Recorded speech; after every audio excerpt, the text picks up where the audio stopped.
Good morning. आशा करती हूँ आप लोग बहुत अच्छे होंगे और अपनी पढ़ाई में धाड़ दिए होंगे और कंटिन्यू आप मेहनत कर रहे होंगे।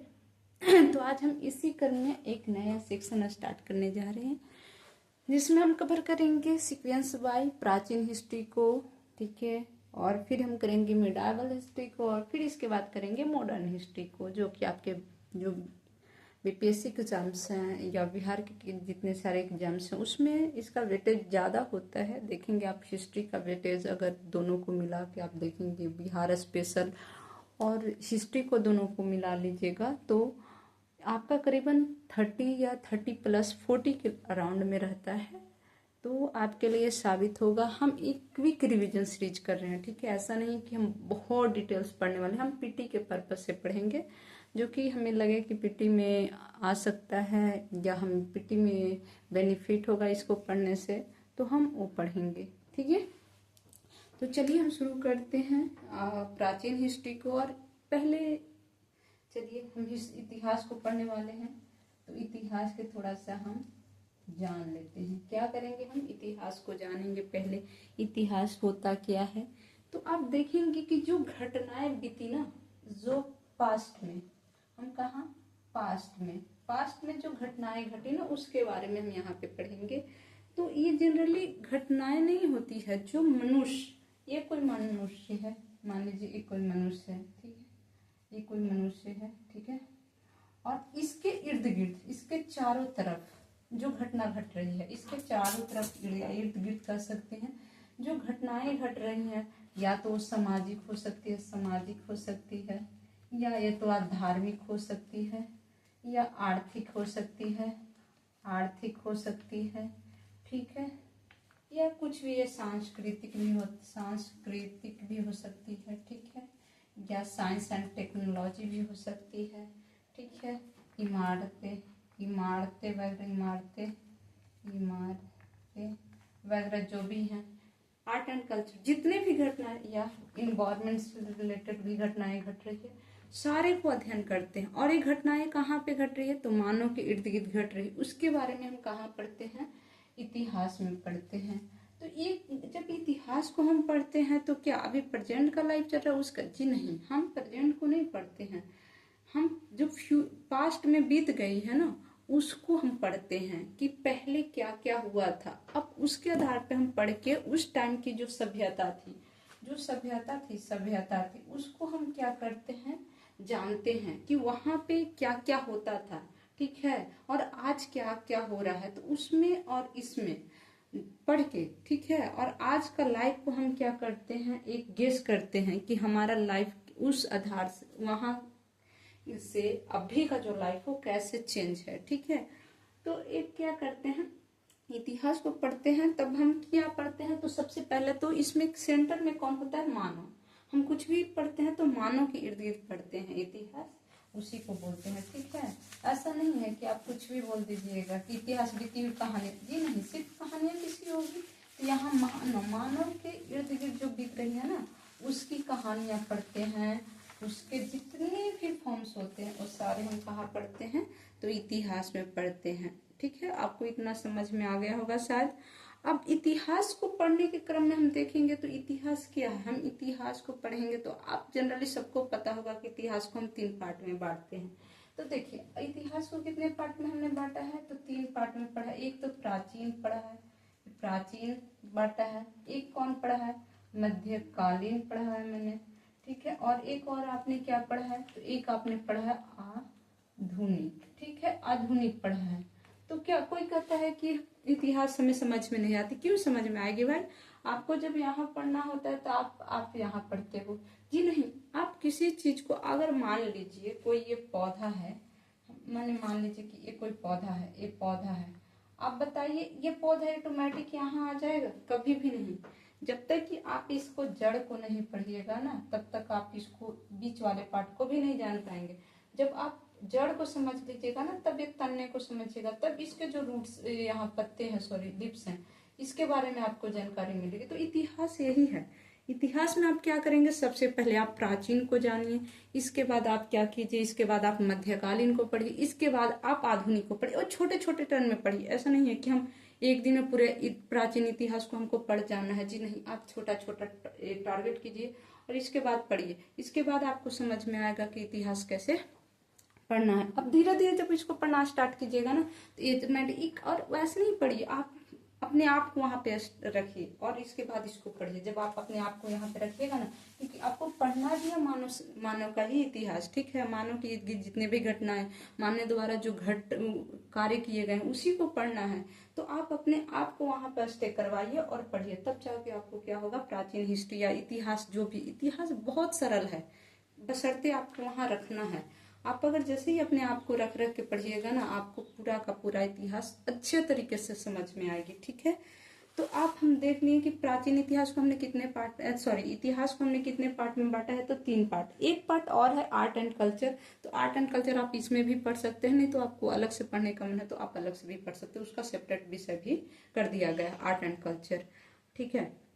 तो प्राचीन इतिहास, अब हम कह रहे हैं कि जब इतिहास जानना है तो इतिहास पढ़ना है, तो उसके लिए कुछ ना कुछ तो साधन होगा ना। तो उसके लिए हम क्या करते हैं, इतिहास का स्रोत, स्रोत मतलब क्या होता है, साधन, मतलब जिसके माध्यम से हमको जानकारी मिले। स्रोत का मतलब क्या होता है, साधन, कोई चीज साधन, स्रोत का मतलब क्या है, साधन, ठीक है।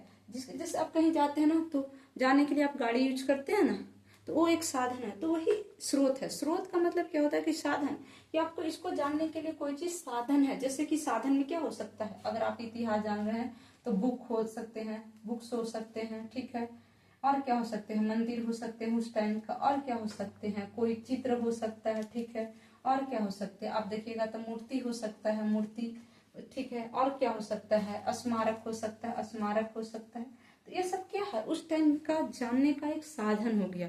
और कुछ हो सकता है आपको नजर में जो भी है, मान लीजिए कि उस टाइम जो भी पुरातात्विक स्रोत हैं वो सब क्या है, साधन है उस टाइम का जानने के लिए। जैसे कि आपके पास, आपको कहीं जाने के लिए क्या है, गाड़ी है, बाइक है, ट्रेन है, एरोप्लेन है, ये सब साधन है। आपको कुछ हो देखने के लिए, मनोरंजन करने के लिए आपके पास टीवी है, डांस है वगैरह है, तो एक प्रकार से ये साधन। तो इसी प्रकार से एक क्या है, इतिहास जानने का क्या होते हैं, साधन में क्या आएंगे, तो बुक्स आएंगे, ठीक है, मंदिर आएंगे, स्थापत्य कला आएंगे, जितने भी आप धार्मिक स्थल पे जाते हैं जो बने हुए हैं पहले का, वो सब आएंगे, ठीक है, किले वगैरह आएंगे, सब क्या है, साधन है।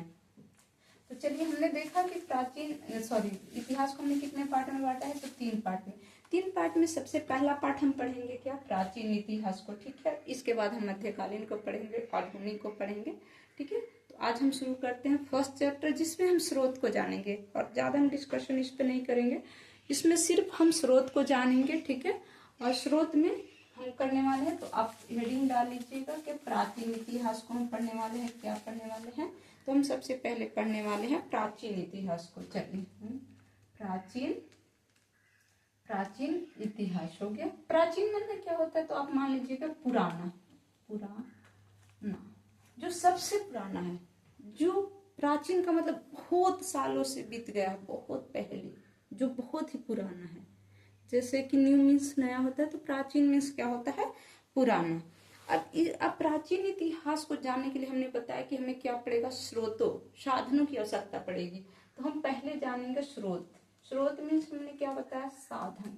तो हमको साधन क्या है, तो आप देखेंगे ना कि प्राचीन टाइम में आपने सुना होगा कहानियों के माध्यम से कि हमारे यहाँ विदेश से लोग आते थे, नालंदा जो हमारा बिहार में है, वहां पे आकर स्टडी करते थे, जो बौद्ध धर्म से रिलेटेड स्टडी करते थे। तो उन लोग आते थे तो कुछ ना कुछ लिखते थे, तो एक तो विदेशी हो गए।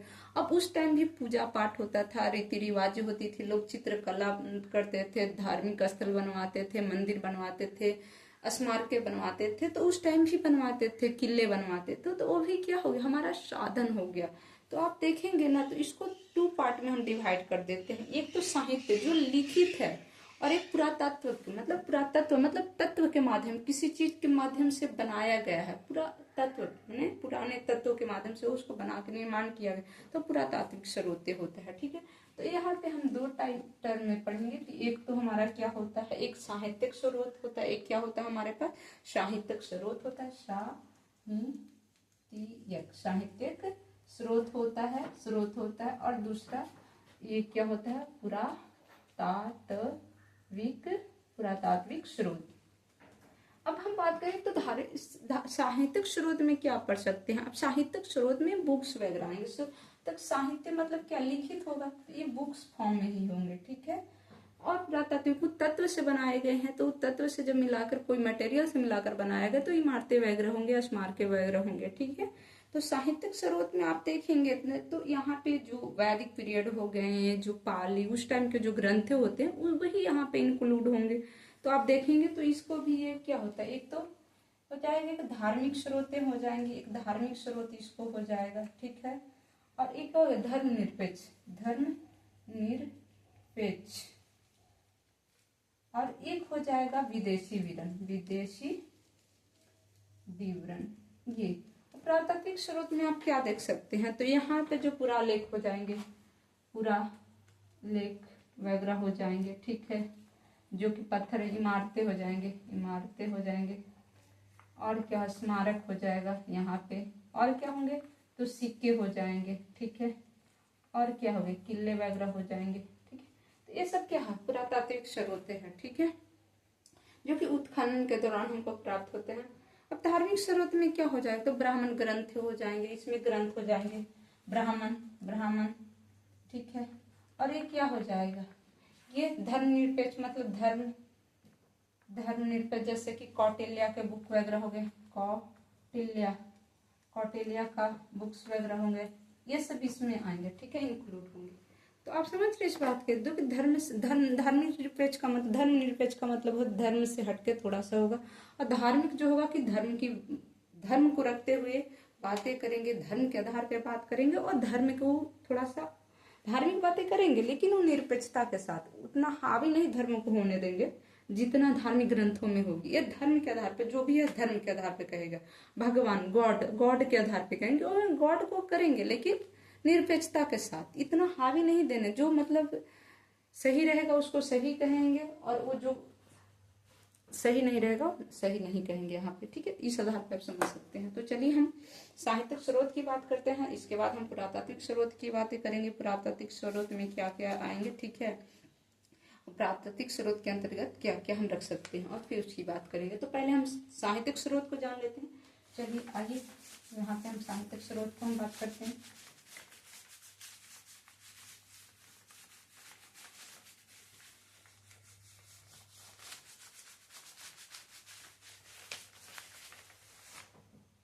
चलिए देखिए, हमको यहाँ लिख रहा है साहित्यिक स्रोत। चलिए साहित्यिक स्रोत की बात करें, ठीक है। चलिए साहित्यिक स्रोत में पहले हम किसको पढ़ेंगे? ब्राह्मण ग्रंथ को, क्योंकि जब साहित्यिक स्रोत आप पढ़ेंगे तो धार्मिक ग्रंथ को ही पढ़ते हैं, तो सबसे पहले उसमें आता है ब्राह्मण ग्रंथ। क्योंकि हम आप देखेंगे तो ब्राह्मण ग्रंथ सबसे पहले ऋग्वेद सब की बात की है, धार्मिक ग्रंथ में वही सब वेद को माना गया, सबसे प्रथम ग्रंथ जो होता है उसको वेद को ही माना गया है। तो इसमें हम देखेंगे तो सबसे पहले साहित्यिक ग्रंथ में हम किसको पढ़ेंगे? तो ऋग्वेद को पढ़ेंगे। इसके बाद किसको पढ़ेंगे आप? साम वेद को पढ़ेंगे। फिर किसको पढ़ेंगे हम? यजुर्वेद को पढ़ेंगे, इस वेद को पढ़ेंगे। इसके बाद किसको? अथर्व वेद को पढ़ेंगे आप, ठीक है। इसके बाद किसको पढ़ेंगे? ब्राह्मण, जो ब्राह्मण होता है उसको पढ़ेंगे हम, ब्राह्मण को पढ़ेंगे। इसके बाद किसको पढ़ेंगे? आर्यनक को पढ़ेंगे। इसके बाद किसको पढ़ेंगे आप? उपनिषद को पढ़ेंगे। उपनिषद के बाद किसको पढ़ेंगे आप? महाभारत को पढ़ेंगे।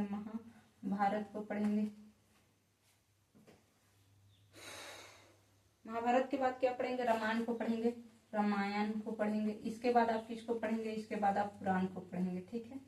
इतने सारे को आप पढ़ेंगे। ये सीक्वेंस है जो कि बीपीएससी में मिलान करने के लिए सीक्वेंस की सबसे पहले कौन है, सबसे बाद में कौन है, ये सीक्वेंस आपको मिलाने को देता है।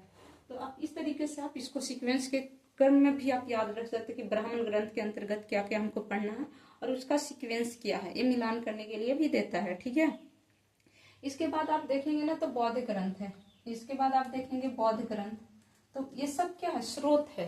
हमको इतिहास, जो प्राचीन इतिहास उसका जानने का ये सब स्रोत है। तो हम स्रोत का बात कर रहे हैं, जो साधन है उसका, ठीक है, कि कहाँ से हमको जानकारी मिलेगी। तो इसके बाद आप देखेंगे तो इसमें बौद्ध साहित्य में आप देखेंगे तो क्या क्या आएगा बौद्ध साहित्य में? जो साहित्य है इसमें क्या क्या इंक्लूड होगा तो आप एक बार देख लीजिए। तो ये इसमें विनय पिटक, जो तीनों पिटक है उसमें विनय पिटक, इसके बाद कौन आएगा, सुत्य पिटक, इसके बाद कौन आपको आएगा, अभिधम पिटक आ जाएगा। इसके बाद कौन आ जाएगा, इसके बाद दिव्य वादान आ जाएगा। इसके बाद कौन आएगा, दीप वंश आ जाएगा। इसके बाद कौन आ जाएगा, महावंश आ जाएगा। इसके बाद कौन आएगा, ललित विस्तार आ जाएगा, ललित विस्तार आ जाएगा। इसके बाद कौन आ जाएगा, आप देखेंगे जातक, जो कि बौद्ध के जीवनी लिखी गई है। सबसे लास्ट में कौन आ जाता है, जातक। और इसके बाद और है बुद्ध चरित्र आता है। इसके बाद बुद्ध चरित्र आता है, जो कि अश्वघोष द्वारा, और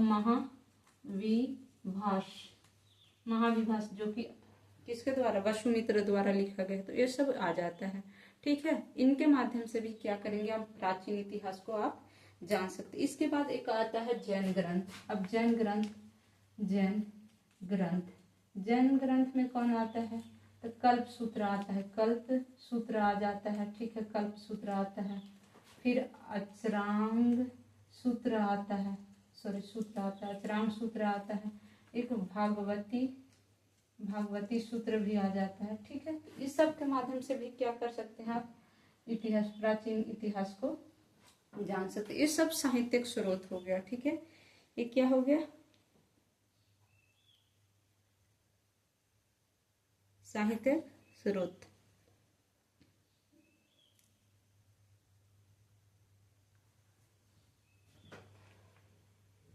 अचरांग सूत्र हो गया ना, तो साहित्यिक स्रोत हो गया, ठीक है। इसके बाद आप देखिएगा तो ये तो है साहित्यिक स्रोत में है, जो कि ये धर्म के आधार पे, ग्रंथों के आधार पर हम समझ ले। लेकिन कुछ ऐसे राजा के दरबार में कवि रहते थे, जो उनके टाइम में जितनी भी घटनाएं घट रही थी, उनके बारे में क्या कर रहे थे, जानकारियां किताबों में लिख रहे थे कि राजा अभी क्या कर रहा है, क्या नहीं कर रहा है, कहाँ जा रहा है, क्या खा रहा है, क्या पी रहा है, किससे युद्ध कर रहा है। तो ये सारे जानकारियां एक बुक फॉर्म में इन लोग बुक में लिख कर रखते थे, ठीक है। उसको साहित्य, राजा की विशेषताएं, राजा का वर्णन वगैरह करते हैं, तो ऐतिहासिक स्रोत देख लेते हैं फिर उसमें भी, ठीक है। चलिए, आई होप आप लोग को इतना समझ में आ गया होगा, ठीक है।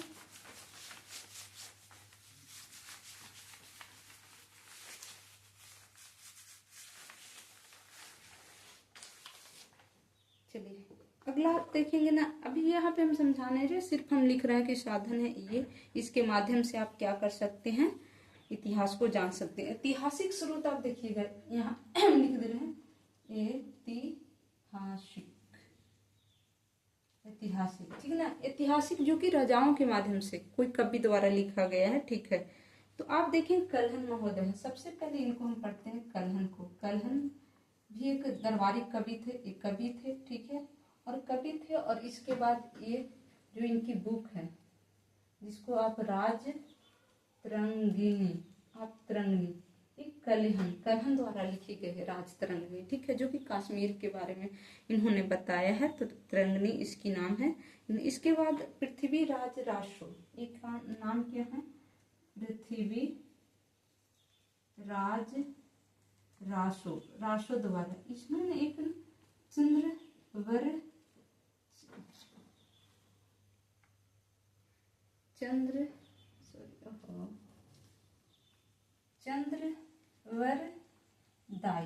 चंद्रवाददाई इनकी बुक है, उसके बारे में लिखा है इन्होंने, ठीक है। अगला एक है वाण्य भट्ट, जो कि पहला कभी किसी के बारे में कहा कि ये राजनेता वाण्य भट्ट, और उसके बारे में लिखा वाण्य भट्ट। इसने हर्ष चरित्र लिखा, हर्ष का जो चरित्र था उसका रहन सहन जितने हैं उनके बारे में लिखा। एक पहला ऐसा ग्रंथ कहा जाता है ना कि किसी राजा के दरबार में लिखा गया, कहा जाता है ऐसा, ठीक है। इसके बाद विशाखा दत्त है। इसके बाद विशाख दत्त इन्होंने मुद्रा राक्षस बुक लिखी, ठीक है, इन्होंने लिखे। इसके बाद आप कौटिल्या को देखिएगा, कौटिल्या इसका एक बुक है शास्त्र, जो कि राजनीतिक विज्ञान पे आधारित है। ठीक है, इसके बाद आप देखिए अभिज्ञान शाकुंतलम, एक ना अभिज्ञान शाकुंतलम ये है जो कि कालिदास द्वारा लिखा गया। कालिदास, वो आपको पता है कालिदास गुप्त साम्राज्य के अधीन थे। ठीक है, इसके बाद स्वप्न वासदत्ता लिखा है। स्वप्न किसने लिखा है? वास ने लिखा है। वास, अरे गलती लिखा है यहाँ पे, वो यहाँ पे सॉरी, इधर कभी हो गया, इधर उल्टी हो गया, यहाँ कालिदास हो जाएंगे, कालिदास, और इसका यहाँ लिखा है अभिज्ञान शाकुंतलम। ठीक है, इन्होंने बुक लिखी। ठीक है, अभिज्ञान शाकुंतलम। ठीक है, इसके बाद कवि भास ने लिखा है। इसने स्वप्न वसादत्ता, इन्होंने ये बुक लिखी। ठीक है, तो ये ऐतिहासिक है। इसके माध्यम से भी आपको क्या होगा, प्राचीन इतिहास के बारे में जानकारियां मिलेगी। तो ये एक माध्यम है। ये सब क्या है, साहित्यिक स्रोत है, लिखित रूप से बुक के माध्यम से। तो आपको पता है कि पुरातात्विक स्रोत जो होता है ना, वो बिल्कुल ही सटीक होता है, उसमें आप कोई चेंज नहीं कर सकते। लेकिन जो साहित्यिक स्रोत है ना, इसमें थोड़ा तो इतिहास को इधर उधर करने का, छेड़छाड़ करने का आरोप लगाया जा सकता है, क्योंकि जो पुरानी पुरानी प्रतिलिपियां थी वो कहीं ना कहीं खत्म हो चुकी है। ठीक है, तो हो सकता है इसको तोड़ मड़ोड़ के नए सिरे से इसको पेश किया है। ठीक है, जैसे जैसे ये आगे आगे काल में आएगा उसको कुछ न कुछ एक्सचेंज कर दिया जाएगा। ये संभावना होता है साहित्यिक स्रोत में कि इसमें क्या होगा, चेंजेस हो सकते हैं। लेकिन पुरातात्विक स्रोत में ऐसा नहीं होता है। पुरातात्विक स्रोत सटीक होता है, उसमें चेंज की न के बराबर संभावना होती है। ठीक है, तो इस प्रकार से आप देखेंगे। इसके बाद आप देखें राजाओं द्वारा भी कुछ लिखा गया है। ठीक है, तो कवियों द्वारा लिखा गया है, लेकिन राजाओं द्वारा भी देखिएगा ना, तो यहाँ पे आप देखते हैं राजाओं द्वारा जो लिखा गया है वो बुक आप देख लीजिए। राजा हो गया और यहाँ बुक हो गया। ठीक है, तो ये एक राजा है हाल, जो कि किस वंश का है, सतवाहन वंश का है। इन्होंने एक बुक लिखी गथा सप्तशती। इनकी एक बुक है गथा सप्तशती, जो कि इन्होंने लिखा। तो सोच लीजिए उस टाइम के भी राजा वगैरह क्या थे, पढ़े लिखे थे। ठीक है, वो अपनी काबिलियत जानते थे और वो बहुत अच्छे अच्छे कवि भी थे। एक थे महेंद्र वर्मन, इनका नाम क्या था, महेंद्र वर्मन। ठीक है, इन्होंने भी बुक लिखा। ये किस वंश के थे, तो चालुक्य वंश के थे। किस वंश के थे, सॉरी ये महेंद्र पल्लव के थे, एक मिनट, सॉरी पल्लव के थे। इन्होंने क्या, मत विलास प्रसहन लिखा। किसे, प्रसहन लिखा, मत विलास प्रसहन प्रहसन। ठीक है, इसके बाद हर्षवर्धन, आप जिनको बारे में देखिए हर्षरी जुबान भट्ट द्वारा लिखा गया है उनके बारे में। तो एक थे हर्षवर्धन, इन्होंने किया, वर्धन ने लिखा। इसने रत्नावली। ठीक है, रत्नावली इनकी है, बुक है इनकी। और एक बुक रत्नावली हो गई, और इसके नागनंदन हो गया, नाम क्या है, नागनंदन हो गया। और एक और इनकी बुक, एक और बुक है प्रियदर्शिका है,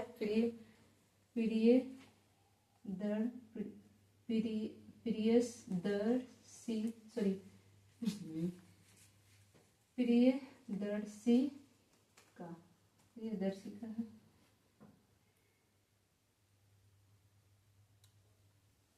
तो इस प्रकार से आप देखेंगे ना कि बहुत सारे राजाओं हैं जो भी बुक लिख रहे हैं। एक सोमेश्वर हैं जो कि चालुक्य के हैं, सोमेश्वर किस वंश के हैं, चालुक्य। ठीक है, चालुक्य है वंश का है। ठीक है, इन्होंने लिखा है मनसोल्लासा। इन्होंने क्या, कौन सी बुक लिखी है, तो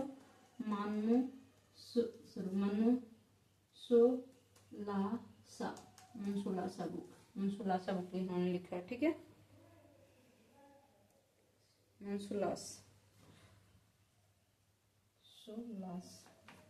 मंसूलास बुक का नाम लिखा है।